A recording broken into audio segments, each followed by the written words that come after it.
years before he became even a minister, the lies he's told as a minister, now the lies he's told as prime minister. And the evidence, I say as long as your arm, it's a bit of a cliche really, isn't it? It's long as the Amazon and back again.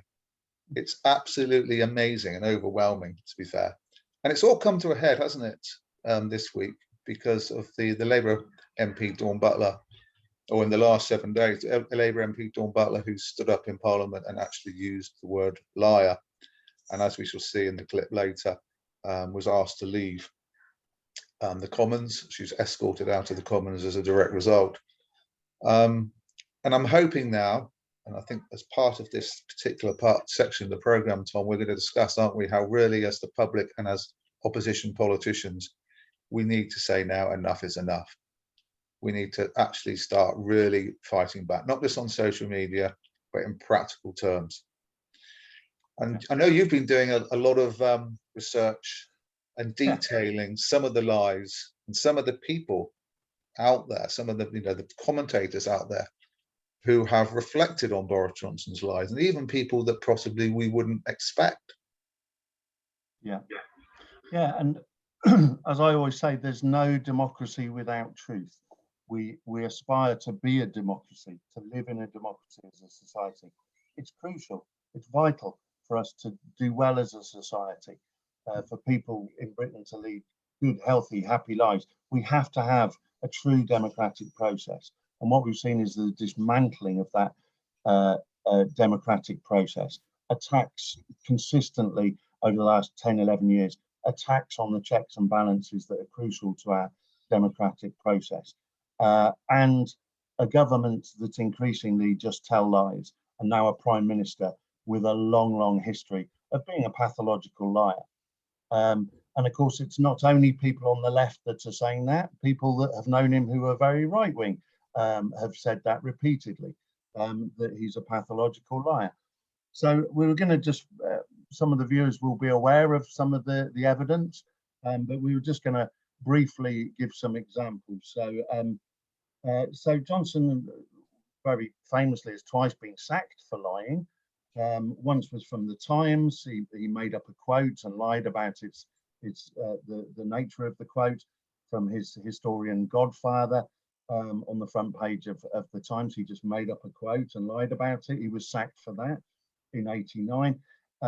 In 2004, he was sacked by Michael Howard, the then Tory leader, from the Tory front bench, two positions that he held on the Tory front bench, for lying to Michael Howard about the affair that he was having with Petronella Wyatt.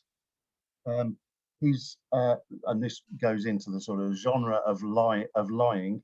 He was then working for the Telegraph, famous for making up fake news articles about Brussels and the European Union, articles about their regulations on bananas and the size of coffins and prawn cocktail crisps going to be banned. All of these things were just complete lies, made up stories.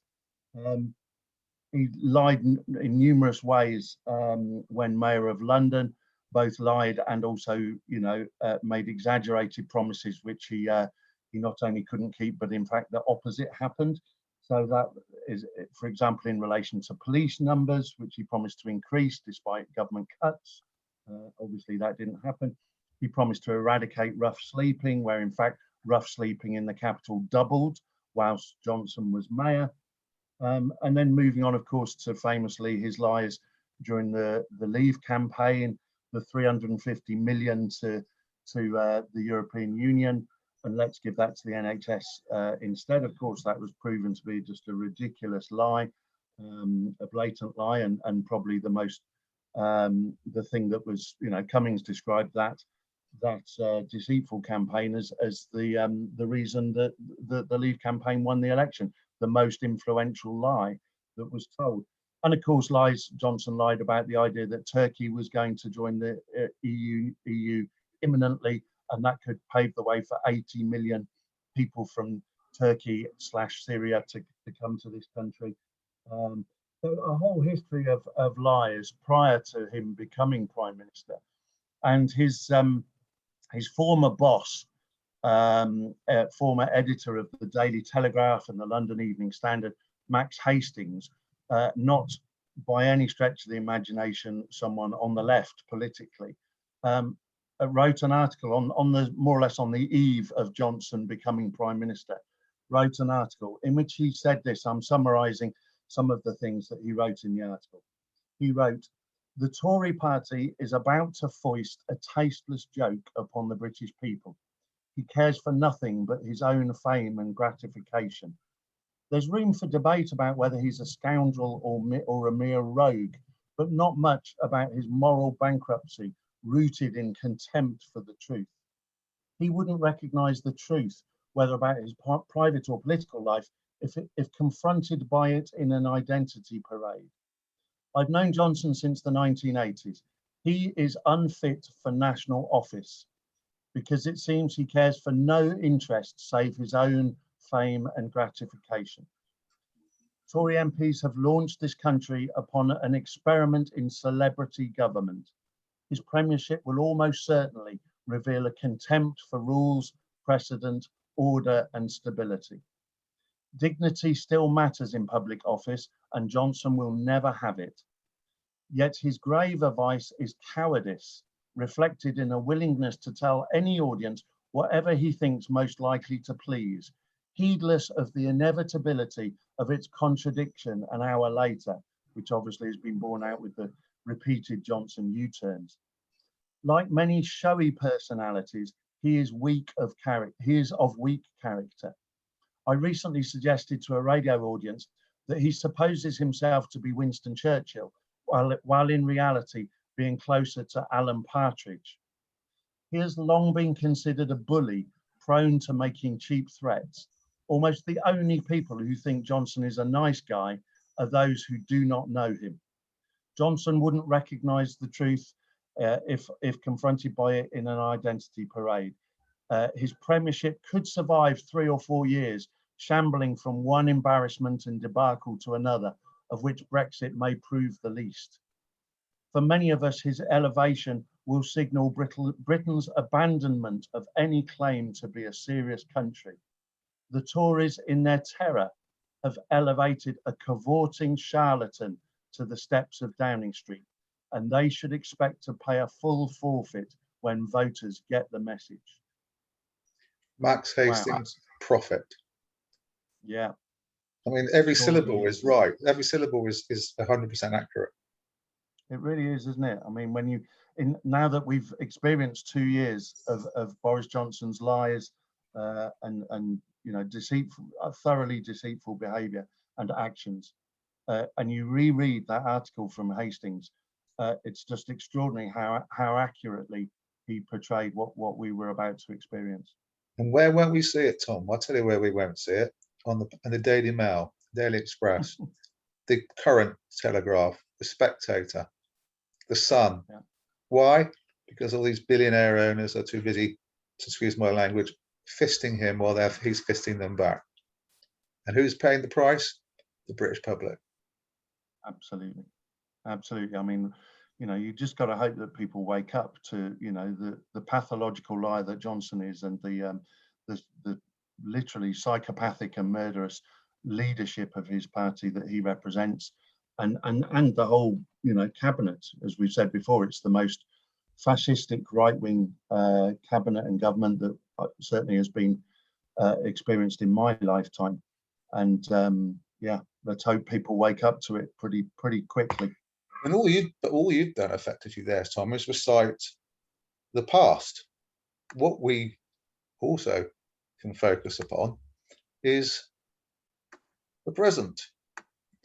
And we have, from Peter Stefanovic, 29 million views this has now had. And he's very clearly made the point in this tweet, which was 4 hours ago today. Now on the very cusp of 29 million views, it's been raised on Sky News 2 days running, shown and debated on Good Morning Britain. However, still a deafening silence from our public service broadcaster, i.e. the BBC. But let's watch this clip. Let's watch this, a wonderful, just over 2 minutes, compendium of the lies that Boris Johnson has told, not in his exclusive private members club, not in the bedroom at home with Carrie, not out on the streets, but actually at the dispatch box. At the dispatch box. We have cut CO2 emissions in this country since 2010 on 1990 levels by 42%. 42%. That is an astonishing achievement. Well, it would be if it were true, but it's just another lie. CO2 emissions fell by 39% between 1990 and 2018, not from 2010 onwards. The economy under this Conservative government has grown by 73%. Another lie. In the period since 2010 and prior to the pandemic, it was about 20%. The 73% he's referring to is for the whole period since 1990, 13 years of which was under Labour governments. We've restored the nurses' bursary. Another lie. A maintenance grant for student nurses is not a return of the student nurses' bursary. Thanks to the Conservative government scrapping the nurses' bursary, they still have to pay extortionate tuition fees and still qualify tens of thousands of pounds in debt. And ensure there will be a free hospital car parking for everybody who attends a hospital. Just another lie. Absolute poverty, relative poverty have both declined under this government, and there are hundreds of thousands, I think 400,000 fewer families living in poverty now than there were in 2010. More lies. The number of people in relative poverty in the UK has increased from 13.6 million in 2010 to 14.5 million in 2019. And as for his claim that 400,000 fewer families are living in poverty, well, it appears he just made that up. The app would be the icing on the cake. Well, if we can get it to work, it would be a fine thing. But there isn't one anywhere in the world so far. Another lie. At the time, track and trace apps were being used in France, Germany, Australia, Poland, Latvia, Denmark, Japan, Italy. He will know that the government is engaged in record investments in the NHS, £34 billion. Another lie. In real terms, it's a spending increase of just 20.5 billion. The Institute for Fiscal Studies points out that's less than funding used to rise under Labour. We've absolutely determined to support childcare. You've just increased child benefit by 35 pence a week. Yeah. Well, simply incredible, isn't it, Tom? I mean, that's just a tip of the iceberg, mate.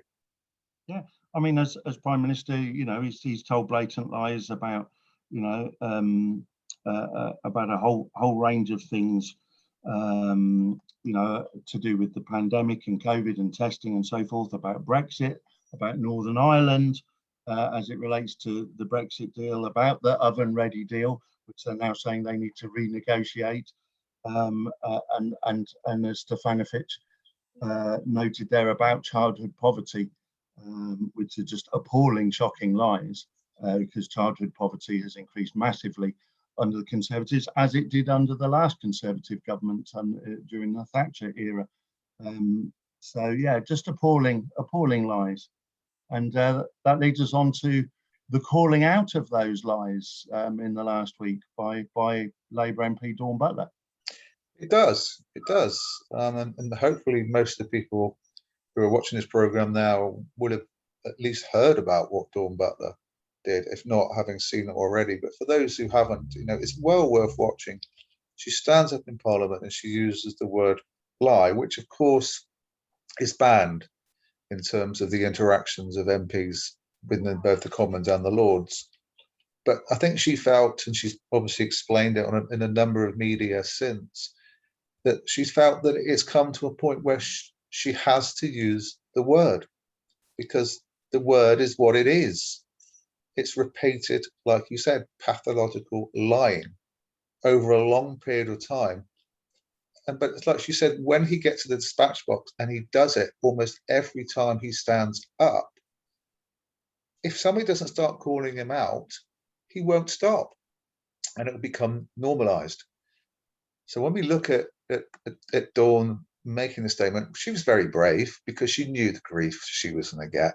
And thankfully, leading people within her party have stepped up to the fore now. They have come out and called him what he is, a liar. And I think it's important that we all start to recognise that when it comes to Boris Johnson, it has to be prefixed with that word.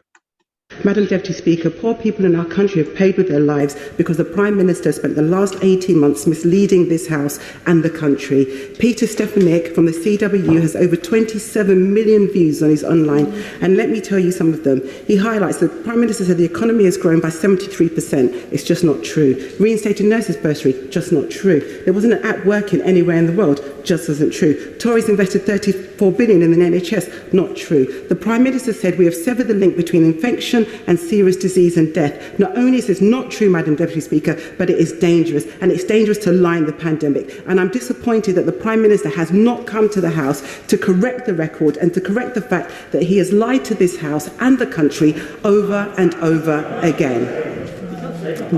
Order. I'm sure that the member will reflect on her words just then, perhaps correct the record. Madam Deputy Speaker, what would you rather, a weakened leg or a severed leg? You know, at the end of the day, the Prime Minister has lied to this House time and time again. And it's funny that we get in trouble in this place for calling out the lie rather than the person lying. Order, order, order, order. Can you please reflect on your words and withdraw your remarks? Deputy Speaker, I've reflected on my words, and somebody needs to tell the truth in this House that the Prime Minister has lied.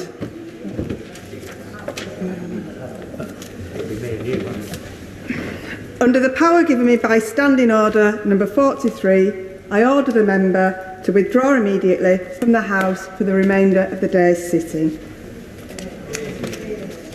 I call Tom Randall. Thank you, Madam Deputy Speaker. On perhaps a slightly lighter note, I hope.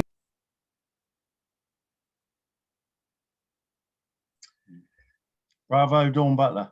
Bravo. Yeah. That would be great, wouldn't it, Jace?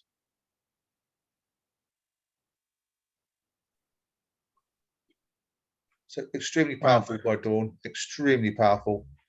And I think what she's doing, I think is now creating this scenario where we either support her or we don't support her. And those who support her can sign her petition, which she set up, basically stating that no longer politicians should be allowed to lie at the dispatch box, and they must come back to the dispatch box and correct anything that's been identified to be a misrepresentation of the truth. But I think we have to go further. We have to go further because there will be some people that do, some people that don't. What the opposition parties, I think, and we discussed this, haven't we, Tom, leading up to this show, we believe it's really, really important now that all opposition parties unite, and they basically are all prepared in the chamber to call Boris Johnson out as a liar, and they are all prepared en masse to walk out if at least one of them is told that they have to leave the chamber as a result. Because I think that's now the only way. Boris Johnson can be stood at the dispatch box, okay, and he can be talking to his supporters who sit behind him, but everyone in front of him would have got up and walked away. And they need to basically tell their constituencies and go back to their constituencies, we cannot operate in this environment where the public are being fed lie after lie after lie that's not being corrected by their Prime Minister. And the chamber will cease to be as it currently is until they either replace him or he is taught how to tell the truth. Yeah, absolutely. You know, I believe passionately in that. You know, bravo, Dawn Butler. And I feel like it was sad to see her leaving the chamber alone. I would have liked to have seen, there was obviously only a relatively small number of MPs in the chamber that day. I'd have liked to have seen all the MPs on the opposition side of the House walk out with her in solidarity. But yeah, the idea that each of them, you know, or en masse, they all walk out, they make statements calling him out to be a liar, they get banned for the day, and according to the current regulations, Yeah. conventions, protocols within. You can't call someone a liar without getting thrown out for the day. Ridiculous. As Dawn Butler has since said, Johnson tells lie after lie after lie after lie to the British people in the Commons, knowing he's protected from being called out as a liar, and he gets away with it. She calls out his lies and she gets banned for a day. There's something very wrong with that system, isn't there? Yes. Not democratic whatsoever. It's but there's something very wrong with the system as well, Tom, where you have millions of people. Peter Oborne wrote an article in 2019, before the 2019 general election, detailing, like you have, but detailing the lies that were told by Boris Johnson. And it got a lot of publicity. This is Peter Oborne, ex-Daily Mail. He got a lot of publicity. He's written a book on Boris Johnson that identifies clearly what a complete and utter self-centered, egocentric charlatan he is. And yet, he got an 80-seat majority. So it's up to the British public to start realizing that if they have any substance, their substance has to be reflected in wanting honesty to be at the heart and the core of our system. Otherwise, there is no system, it falls apart. And on Daughter Eye, we published an article. It's basically this wonderful meme that's been celebrated, by many, that in a short space details exactly the type of person that Boris Johnson is. And I'll just quickly get it up so that the viewers can see it. I'll read it out. People can read for themselves, but I'll read it out. Boris Johnson visited a village in Cornwall and asked the inhabitants what the government could do for them. We have two big needs, said the village spokesperson. First, we have a health centre, but no doctor. Boris whipped out his mobile phone, spoke for a while, and then said, I have sorted it now. A doctor will arrive here tomorrow. What is your other need? We have no mobile phone reception at all in our village. I mean, how perfect is that in terms of creating the way in which Boris Johnson behaves? He lies by promising local people. So he gets the smiles on the faces, he gets the photo ops, he heads on back to Westminster, and absolutely sweet FA changes for those people in those communities. And it's going to come to a point where, I'm guessing, like you hoped in the past, that many people will wise up. Yeah, we've got to hope so. I mean, we've got to, as I said at the start of this conversation, there's no democracy without truth. We have never experienced a prime minister and a government that tell lies to the British people to the extent that we're now seeing. We live in this post-truth world. We've seen it with Trump in America, and Johnson's very similar in terms of being narcissistic, egocentric, and a complete pathological liar. And thankfully, America just about rejected it with Trump, and we've got to hope the British people reject it here. But I mean, before rejecting the Conservatives as government, we just have to stand up for the truth first of all. As we were saying, people should hopefully sign the petition to say, we demand our politicians at the very least tell us the truth. Stop lying to us. Absolutely. Yeah. Right, we've spent a large amount of time on this topic, and obviously it demands a large amount of time. So hopefully, the viewers will have gained something from it, will share it and use it as evidence for those people who stand up and go, we love Boris Johnson. We support Boris Johnson. It's not his fault that all these things have gone wrong. Well, if it's not his fault, whose fault is it? He lives in his body. He opens his mouth. Yeah.